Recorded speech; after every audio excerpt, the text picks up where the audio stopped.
But welcome. Thanks for joining us. So we are here to talk about transition programming, developing compliant transition plans. Happy to have you here. Here is our agenda. So we'll just quickly do our introductions, talk about next steps. We're going to talk a little bit about what the B13 indicator is. We're going to walk through training very specific to that indicator. We have a case study. We have a checklist, some frequently asked questions, and then a list of resources for you. So I'm Colette Sullivan. I'm the Federal Programs Coordinator. I have been with the team since 2018. And before that, I was a special education teacher. I worked primarily with students with autism for 30 years. My team is with me today. Jennifer, could you come on and say hello, please? Hello, I'm Jennifer Gleason. I was an ed tech and a special education teacher before I joined this team 4 years ago. Thanks, Jennifer. Carly is here. Hi, everyone. I am Carly Thibodeau, and I have been a member of this team for about 2.5 years. And before that, I was a teacher for 21 years. Thanks, Carly. Ashley is here. And Ashley, don't you say you're a new member. I won't say it. And I shouldn't, because it's almost been 2 years. So that does not count as new anymore. Even I can acknowledge that. However, I am the newest member, so that still works. Before I joined the team, though, 2 years ago, I was also a special education teacher, both here and in Virginia, for a total of about 14 years. Thank you, Ashley. And Julie is here. Hi, I'm Julie Pelletier. I'm the admin support for the monitoring team. I've been a member of the team for, I'm just about at my 8th year, I think. Prior to that, I was admin support in a K-5 elementary school for 16 years. Thanks, Julie. And she is the glue that holds us all together. You will communicate with her a lot, I'm sure. So what is B13? That's what we're here to talk about today. And B13 is one of 18 federal indicators. And this is just a screenshot of the card that we use. There's a link there that will take you right to an IDEA site, which we'll talk a little bit more about those. But we just like you to know, we're not going to dig into it too deeply in terms of the indicator piece, but we just want you to know why it's important that we talk about it. So indicators are a measure of compliance and the effectiveness of our state, the state of Maine's ability to implement IDEA. B13 specifically looks at youth ages 16 and up with measurable, annually updated IEP goals and appropriate transition assessments, services, and courses. Now, Muser says grade 9 and up, but because we have to report this to the federal DOE, we look at 16 and up. And this is important because, as I mentioned, we have to report this B13 data to OSEP, which is the Office of Special Education Programs. The tricky thing about this, the really sort of awful thing about this, is if any part of a transition plan is non-compliant, the state has to report that entire plan as 0%. So therefore, we really are going to walk through each component of the transition plan because we want them to all meet federal requirements. Sometimes we will see beautiful transition programming, and then the student wasn't invited as part of on the advanced written notice. So that means that the whole plan is reported as 0. So we're here today to help with that. As a team, if you've been to any of our PD, you've heard us talk about this. We are really taking a very hard look at compliance versus best practice. As a team, we are tasked with compliance. We are tasked with looking at, the pieces of programming as they relate and align to IDEA and Muser. That's what our job is to do. We monitor that. But programming is really, it's so much more than compliance, right?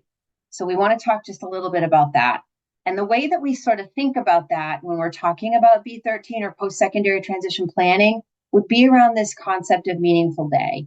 Leora Virus, who used to be on this team with us, and I went to a training several years ago, and they talked a lot about meaningful day. And for me, it was so powerful because it really just talks about the right that all of us have to really live our days, love, work, play, and just really be able to engage in those things in our life that are important to all of us, right?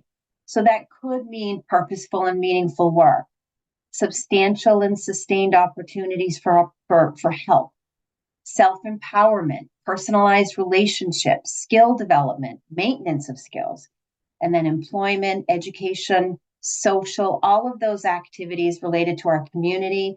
All of these pieces are really so important when you think about your life as a whole and your goals and who are you and what do you want to accomplish. So as you're developing transition plans for your students, think about it through this lens of meaningful day.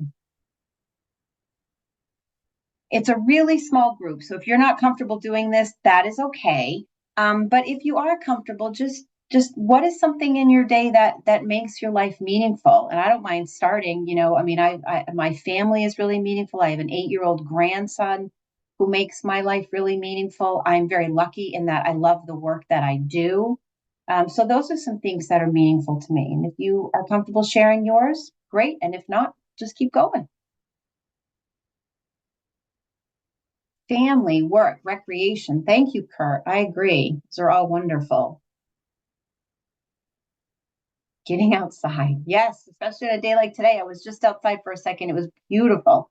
Travel. Oh, I agree. I love to travel. So these are all things in our life that really make our life worth living, right?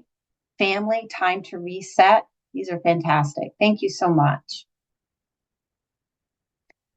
So it's really important for us to remember that everybody deserves the opportunity to live a life that is meaningful to them. And the things that are meaningful to you might not necessarily be meaningful to somebody else. So that's why that post-secondary programming, that planning, really want to take that into consideration. So think about these guiding questions as you're developing your plans. What is it that you are actually doing to support this student or this youth? What are the assessments that you're using? How are you applying those assessment results? Are those activities and the services really meaningful to that student? And what are you really doing to help the student achieve those goals and to help them really think about meaningful day? What will the quality of their life include? How can you help them get there? Questions about any of that? That's pretty straightforward. No? Okay, I'm going to turn this over to whoever is presenting next. I'm not even sure who that is. That would be me. I'm Carly. up. Yep. Thank you, Carly. Yes, you're welcome. Okay, so now we're going to kind of jump into the compliance pieces and the things that we really look at for the B13 aspect, those transition plans when we're coming in for our on-site visits. So the first thing comes up in the IEP in section 3, you have that considerations page, and that very last question on the considerations page is the child in 9th grade or above or 16 years old or older? So if you're checking yes, because you're writing a transition plan for that student, then really you should be going to section 9 and completing that before the rest of the IEP, because the transition plan really should be taken into consideration when developing the IEP, because that is going to help them achieve their goals on their transition plan, which seems really backward because it's the very last section of the IEP. So people don't always think about that. So just keep that in mind. So here is that section 9 of the IEP. This is that transition plan where we look at most of the pieces when we're looking at compliance for that B13 piece. So, and again, Colette touched on this when she talked about in Muser, it says that no later than 9th grade does the transition plan need to be developed. And that's Maine Unified Special Ed regulations. So that's specific to our state. However, IDEA, which are the federal regulations, is age 16. And so this throws some people sometimes when we come in for our on-site visits during our monitoring time, because they'll be like, well, they're a 9th grader, they have transition. And we're like, well, we only look at 16-year-olds and older because we're reporting this federally. So we stick to that IDEA federal regulation of age 16. So just another thing to keep in mind. And we send out notes ahead of time and things like that. So the post-secondary transition plans are really only designed to be for those students with disabilities beginning in their 9th grade year, according to Muser. However, research continues to show that thinking about transition and beginning transition planning earlier in the student's education really results in better outcomes for students. So, I think we have all taught elementary aged students on this team, and it's really like, if we had been thinking about that earlier, those transition things, what do we want them to be able to accomplish as they're thinking about leaving high school? It's even okay to think about that as early as elementary age, but there doesn't need to be a specific plan in place until 9th grade. And then another thing to keep in mind about the transition plans is that it's really about showing movement. So a lot of the pieces on the transition plan, we give guidance and it's best practice to put things into the transition plan and keep them there, and then just note the year that the student, chose that, or that was completed with the student. And then if they change directions or have a different avenue that they want to pursue, then it's okay to make that change, because this is really designed to move with the student and change based off of what they want to do. So the first couple of components that we look at when we are looking for compliance are on the advanced written notice. So this is around the purpose of the meeting and the child being invited to the meeting. So we will take a look at the advanced written notice from the annual meeting when the IEP is developed, because you're required to review the transition plan at least annually. So when we look at the advanced written notice, we look at that front page where the purpose of the meeting is, and we just need to see that post-secondary goals and transition services is checked off, and that meets the compliance requirement for the purpose of the meeting. So it's to inform all of those that are being invited to the IEP meeting that the post-secondary goals and transition services will be discussed at that meeting. So that is necessary to be on there. Then another component on the advanced written notice is that the child is invited to the meeting. And so compliance is that they're listed on that second page as one of the participants invited to the meeting. However, best practice would be that they're included in the salutation. So you can see that it says, "Dear Mr. and Mrs. Doe and Johnny." So Johnny would be the child. But however, we've heard from some SAUs that this is a vendor issue and they can't change that salutation, or they're not included or whatever. So it's just best practice that they're there, but definitely they need to be invited. So they should be listed as an invitee on that participant list for sure. Okay. The next piece that we look at is we look at the IEP section 9G, which is that very last thing about outside agencies being invited to the meeting, or if they're involved with the student, and we look for a parental consent form. So we're going to go into detail with this a little bit. So the first thing that we would look at is that section 9G. So if you have an agency listed here, then we would look for parental consent to invite that outside agency. Because if there's an agency listed here, such as Voc Rehab, then a consent is required, and the SAU must invite that outside agency to the meeting. And that consent is needed prior to every meeting where you're talking about post-secondary. So just keep that in mind also. And this is a bit of a change in practice. We've been talking about this in our last couple of trainings around B13 and transition planning. So if you haven't been to one of these trainings in a little bit, then this may be new to you, and we're trying to get the message out there as much as we can. So we include it in trainings whenever it's appropriate. So this has been a change in practice. So the SAU must invite that outside agency if there's an outside agency involved and they're listed in 9G, because it says in IDEA and Muser that the public agency must invite. So in order to document that, you're going to use this parental consent to invite other agencies to IEP meetings. You're going to fill in that date given or mailed to the parent and then send it out so you can invite that agency. If you do not hear back, you're going to keep a copy showing that you tried to get that consent. If the parents do not send consent back, then that's your evidence that you tried, that you wanted to invite them. If they do give consent, then make sure to mark that date received back from the parent and then keep that in the file to make sure that you have your evidence that you invited or that you got the consent.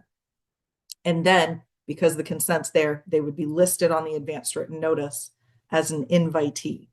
If the outside agency chooses not to come, then that's their decision. However, you must invite them if they're involved. So parents can invite whoever they want to meetings. And so if a parent shows up and you did not know that there was an outside agency involved and they bring an advocate or a outside agency representative, that's perfectly fine. You didn't know that they were involved. So just make sure to document that in the written notice, and then also document them that they were a participant in the meeting on the written notice, and just note that they were invited by the parents, and just make it clear, and then going forward, since now you're aware of them, that you will be inviting them.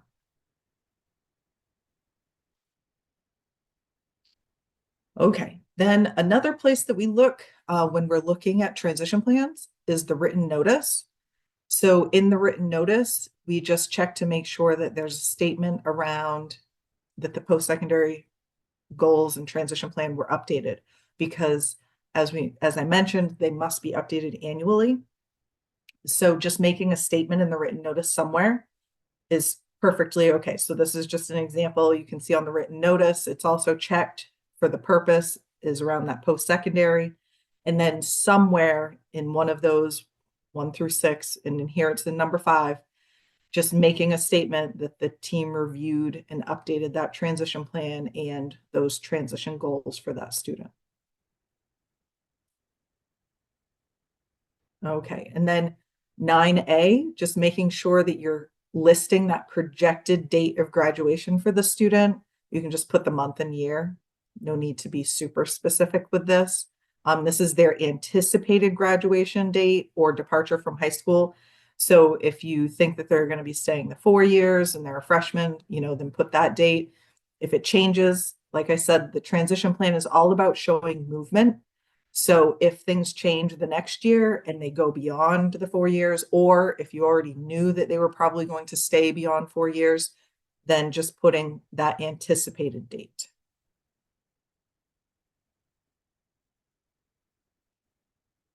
And then section 9B, this is around those transition assessments.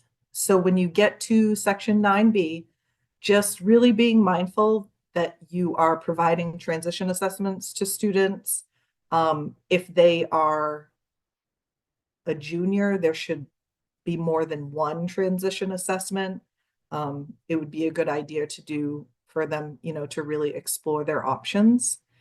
So, and again, you can see here that the dates are next to each of the transition assessments for this student, because like I said, it's about that movement. And so you can show what you did, in 2022 and then going forward, and really keeping those past things in there just to document that you've really, talked to the student and taken their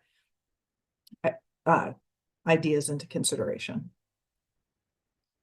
And then here's just a nice list of some assessments that are appropriate or compliant to put in this section, and others that have no transition components within the assessment, so they would not be appropriate for this. So like the SATs have some transition assessment pieces within it, so you could list that as one of those assessments. And the ones on the right are those other ones that do not have transition components, so they should not be listed in that section.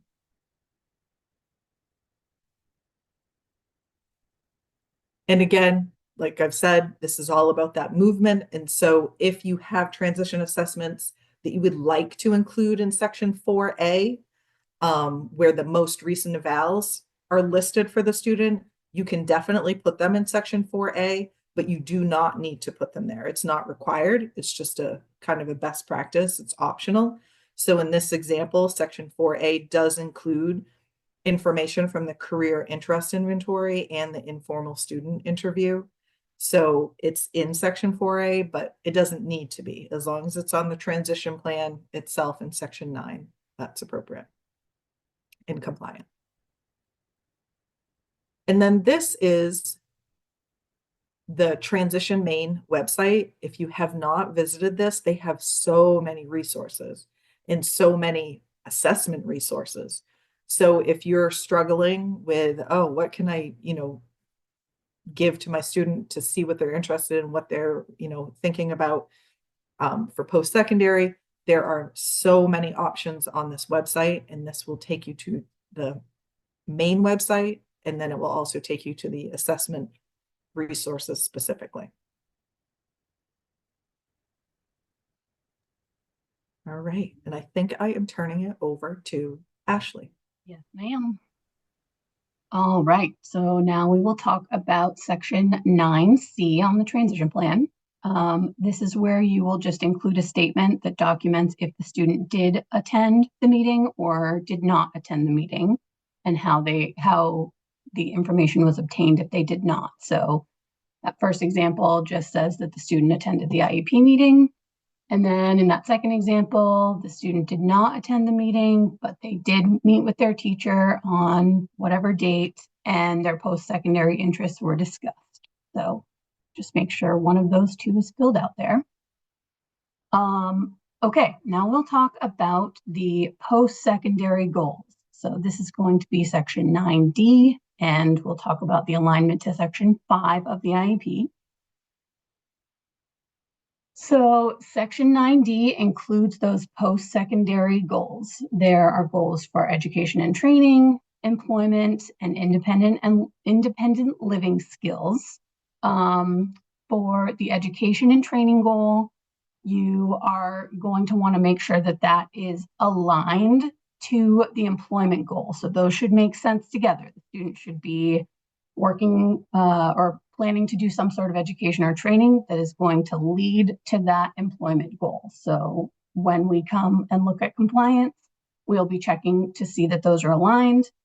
And then that third one, the independent living skill goal, is not required depending on the student. It's okay that this could be blank, but we do like to give the note to consider that more students than you might think would be, would it be appropriate to have that independent living goal? You could consider things like hygiene or budgeting and bills, cleaning, cooking. We've seen a lot, at least I've seen a lot this cohort, of just living independently, whether it's going to be renting an apartment or living with a friend. So it could be appropriate for more students than you might think. So here are some examples of what those might look like. This is for Bill. So Bill's education and training goal is that Bill will attend a 4-year college or university to study marketing or receive on-the-job training to become a carpenter. And what I like about that goal is that there are a couple of options there, because oftentimes with high schoolers, you're not going to get a super clear answer for what they are interested in doing. And so maybe they have a couple of ideas. So that would be a great example of how to encompass two interests of theirs. But that aligns to his employment goal. So for Bill's employment goal, after graduation, he will work in the field of marketing or as a carpenter. And then Bill was appropriate to have an independent living goal. So Bill will access mental health supports in his community independently or with assistance from his parents. So those are some examples of what that section 9D post-secondary goals can look like. We give this example of what if the student wants to do something that may be not super attainable for like a professional athlete or a professional video gamer. We've seen quite a lot of kids who want to be YouTubers and influencers. And so we just give the recommendation to really kind of dig down into what are some skills that they could work on developing to be working toward that field. In the case of a professional video gamer, they could be working, or really any of those, working on resume development, interview practice. They could job shadow somebody who is in a similar field. They could interview somebody in that field. They could find relatable jobs that might be more accessible, like a game tester or game designer. They could practice streaming. All of those things. I feel like many jobs include streaming these days. So they could figure out ways to practice that, work on the school, you know, whatever they are, AV club or something like that. So just some ideas to not, to encourage them towards what they want to do and try to make it as relatable as possible. So now we're going to talk about that alignment piece. So in all of our other trainings, you'll hear us say alignment 1,000 times. In this case too, we're talking about section 9, those goals, those post-secondary goals being aligned to their goals in their IEP. So you would not want to create a standalone transition goal. You're really going to want to just attach those transition goals to an existing goal that the student is already working on in their IEP. So we give this little visual. You can, so your post-secondary goals are those education, employment, independent living. And you could either do alignment from one goal to each of those, or you could do one goal to all of those. So as long as there is some alignment there, that an existing academic or functional IEP goal is aligned to those post-secondary goals, that's what we're looking for here. So for this student, this is Bill again. Bill already had a goal in his IEP where he was working on writing a 5-sentence essay. And that's something he's working on in the life of this current IEP. Now, this would make sense to align to Bill's education and training goal of, I think he was going to a 4-year university because he's going to need to write certainly to do that. So this is just aligning that academic goal to that post-secondary goal. And just one note that if you have been around in the field a long time, you probably have heard the guidance of having that statement to say, somebody might have to help me with the statement, but like in preparation for post-secondary, blah, blah, blah. That it was previous guidance to have that statement in the goal. Our new guidance is that you don't necessarily have to have that statement. So as long as the goal makes sense that it's aligned, for example, that writing goal would help to work on his writing in college. This social work goal would align to his education and training and employment. As long as there is that alignment there, you don't have to have the statement. However, we have heard in the field that some people really like to have that statement, and that is totally okay. So you can rely on your director or make that decision yourself. You want to have that post-secondary statement in the goal. So I got a little sidetracked to this social work goal, but this functional goal that Bill already had was in place to manage his anxiety. So he's going to work on managing his anxiety, which will of course serve him in his educational pursuits and his employment pursuits. So that is also aligned already. So just making sure that it makes sense that what they're working on is matching up with those post-secondary goals. Okay, next is going to be section 9E, and that's the course of study. Okay, this is the course of study. This must be multi-year through exit, must be specific and individualized and linked directly to those post-secondary goals. So you can see here that it starts in 2022. This is probably a traditional student who does 4 years of high school, and you have 4 years of coursework here, and they are specific to the student.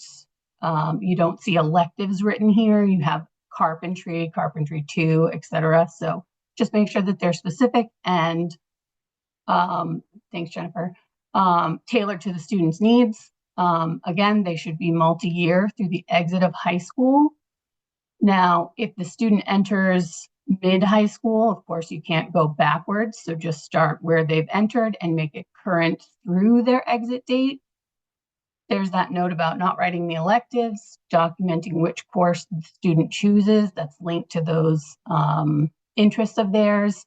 We know that those possibly change, both being not offered necessarily in years forward. So it's totally okay to amend those as you move through it to show that movement. But just do your best guess and make it as appropriate as you can for what they might take. And then just being more specific than child will complete graduation requirements.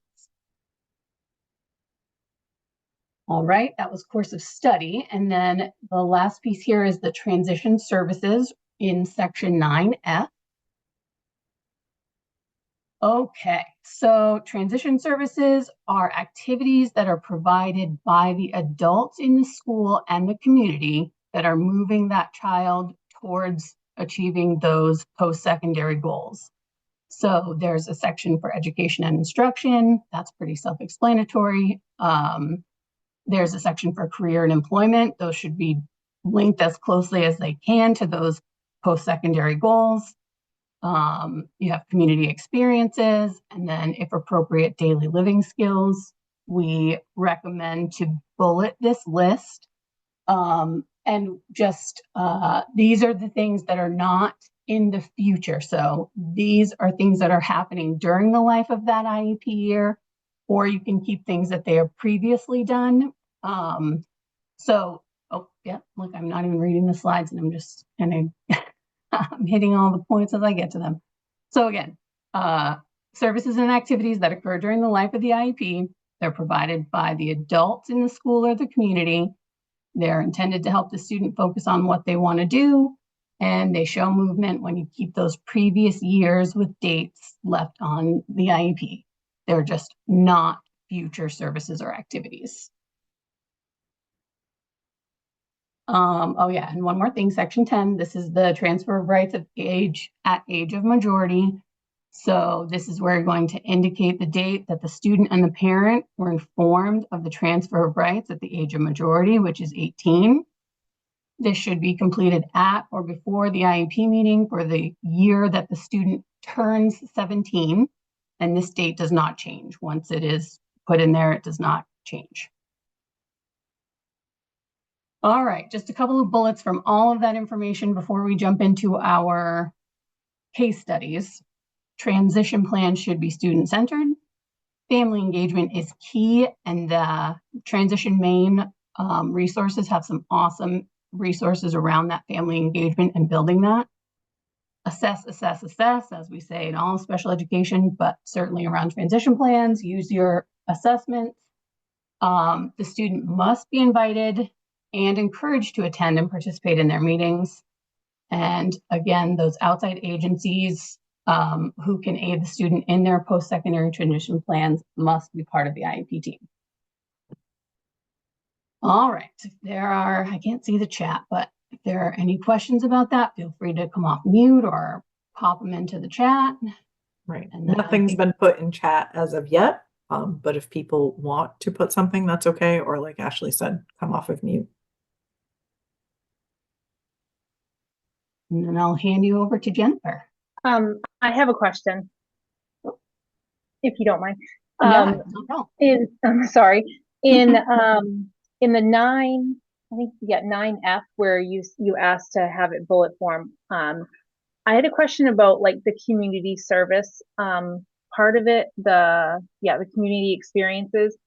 If they haven't had any like experiences, if they haven't really done any volunteer work or is employed somewhere, can we put something like that we're encouraging them to have community experience, or like what would be your other options to put in that box?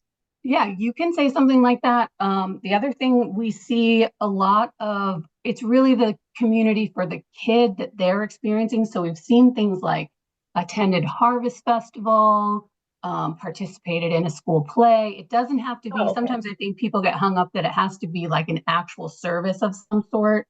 But it can be just those experiences that naturally.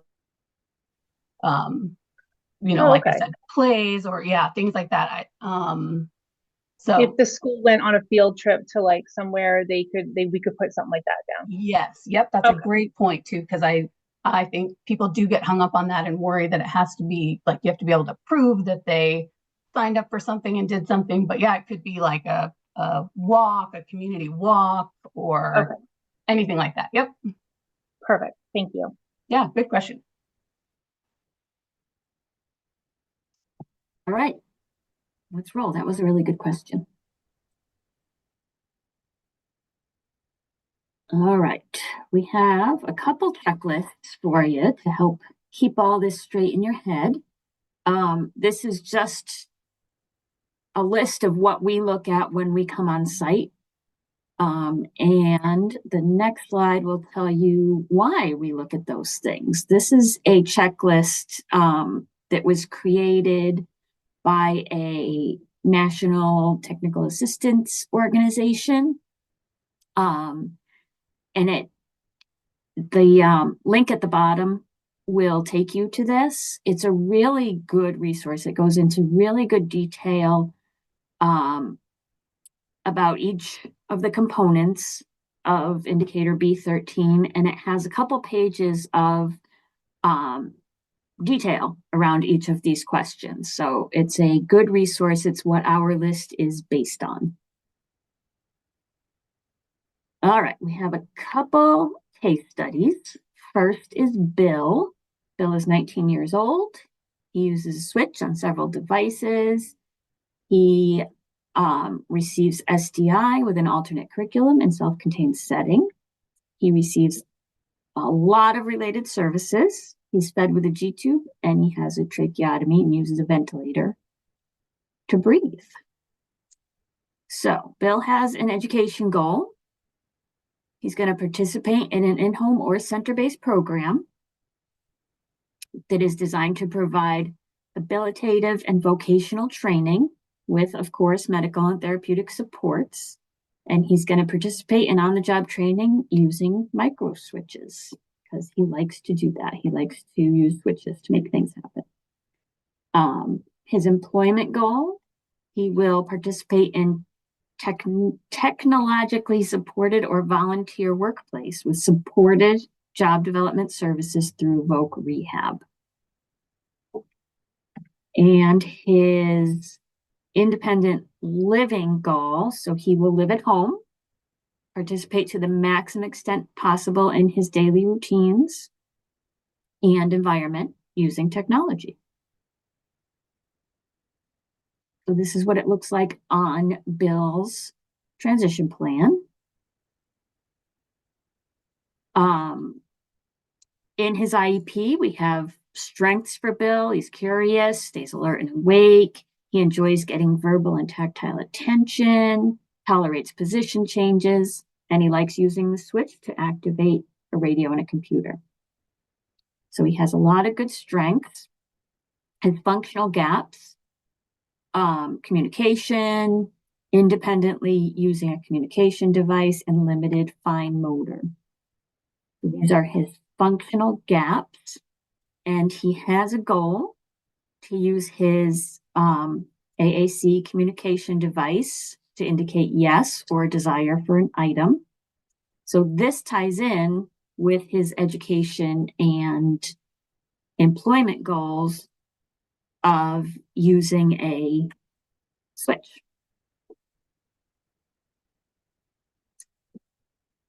We have a very different case study, Destiny. Destiny is 17. She's outgoing and friendly. She wants to work in hospitality. She wants to go to a community college. She receives SDI in reading. Her math skills are low average. She's in the school band and she works part-time at her dad's insurance business. So you could see this is a very different student. This IEP, this transition plan, is written in the first person, which is kind of cool. You could do it either way. Bill's was not. So Destiny is going to enroll in a hospitality program at community college. She's going to work in a hotel in the area. And she's going to live in an apartment with friends or by herself. So you could see very different kids, very different transition plans. Her course of study, as Ashley talked about, the course of study should support those goals. So you can see she has personal finance, which will be helpful for her independent living goal, food service and marketing, which are both a big part of the hospitality industry. So you could see her course of study. She has all the classes she's going to need to be able to get into community college, and also some specific electives to help her achieve her employment and independent living goals. She's getting a lot of services. As Ashley said, these are past and current services. You don't put future ones here. But you can see she's touring community colleges. She's doing all of her schoolwork that she needs to do. She's working. She's investigating hospitality careers, right? Because there's all kinds of things you could do in hospitality. She's going to register to vote, volunteering at a food drive related to hospitality. She's a mentor in Girl Scouts. She's enrolling in a budgeting course, which will help with her independent study. First aid CPR, pretty important for everybody, really. And obtaining a driver's license. So you could see she's getting a lot of good services and experiences, both in school and out in the community. She has a reading fluency goal, right? She gets SDI in reading. She's going to need to be able to read fluently, as fluently as she can, to go to community college and work any job, really. So there we go. That's her fluency. And that is it for case studies. We have some frequently asked questions about transition plans. You get a new 9th grader and their annual is in September. You just got the student. How are you supposed to write a transition plan for them? According to Muser, they have to have a transition plan by the end of their freshman year, so you have time. You don't have to do it with their annual in September. You can wait until later freshman year when you've had time to get to know the student, do some transition assessments, and then start working on the transition plan. That is absolutely fine. If the child wants to be a rock star, somebody talked about this, you don't want to discourage them, but you want to help them investigate that career, right? What does it entail? What do they need to do to be able to get that job? And maybe expose them to other kind of related jobs that might be more within reach.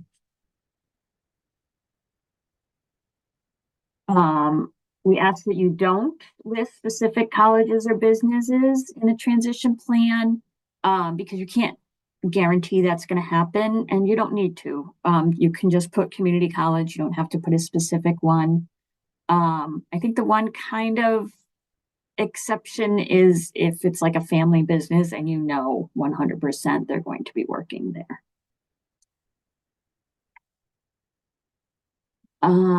Section 9F, this is those transition services and activities. Absolutely. Yes, this is activities provided by adults both in the school and in the community. So yes, parents can absolutely and probably are involved in a lot of those things. So put those things in there. And again, we recommend a bulleted list. Anywhere you can do a bulleted list, go for it. What if the parents don't want to encourage the child to seek employment? Tough situation, but working with families to help them understand how important post-secondary planning is. I'm sure that there are resources on the Transition Maine website. Titus could probably give you, we're going to give her contact information in a few minutes, but Titus O'Rourke is our transition guru, and she can probably give you some guidance on this as well.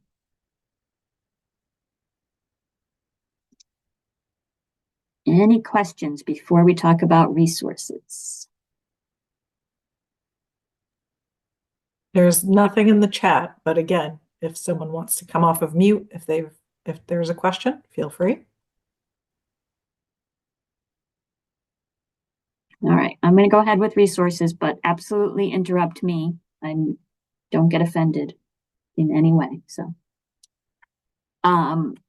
our Transition Maine website, there's a link there at the bottom to that. Tons of resources on this website, and as Ashley talked about, a lot of free transition assessments. So check that out. This is Titus, who I was just talking about. This is her contact information. She does Tuesday power hours at 3 o'clock.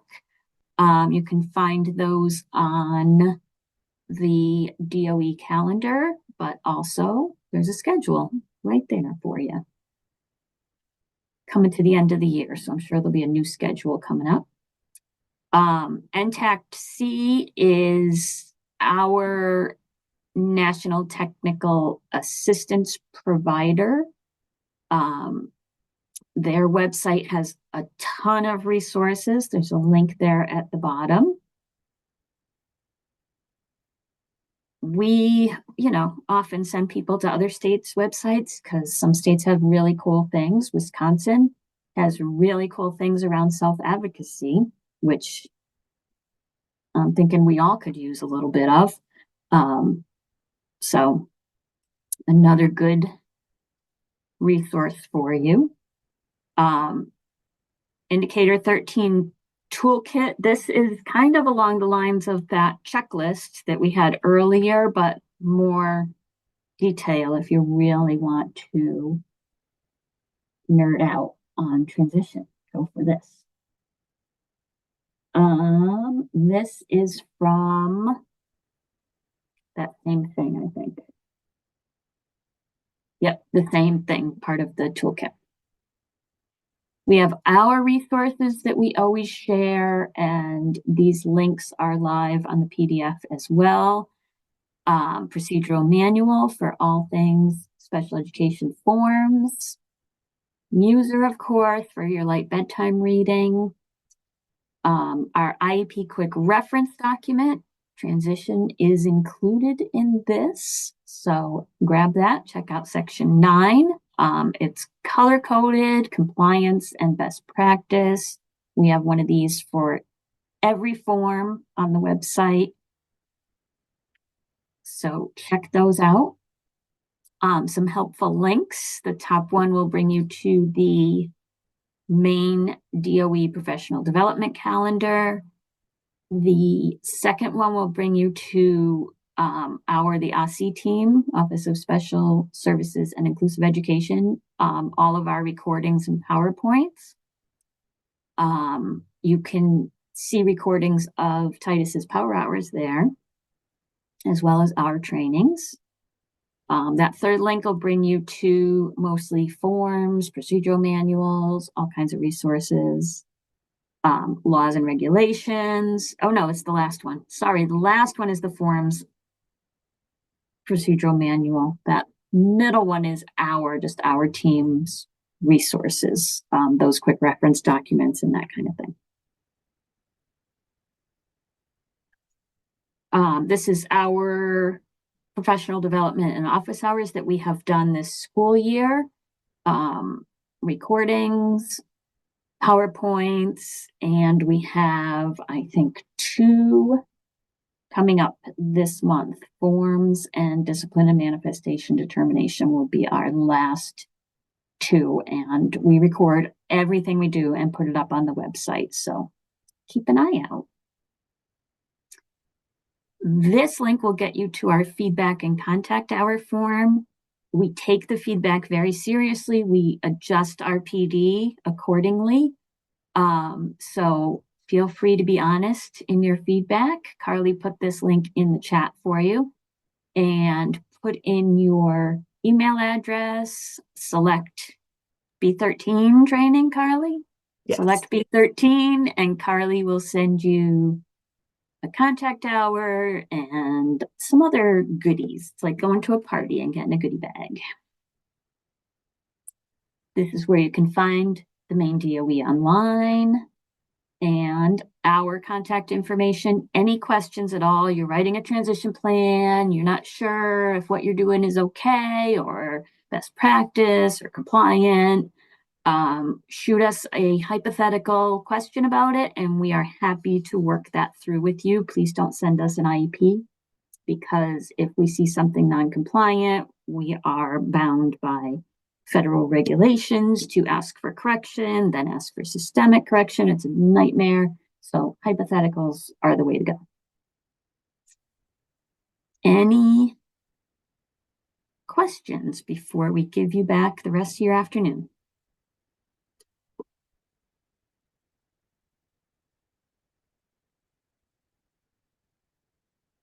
Working on my wait time. It's not good. All right. If any questions come up later, again, absolutely reach out to any one of us. We are happy to answer your questions. Have a great afternoon.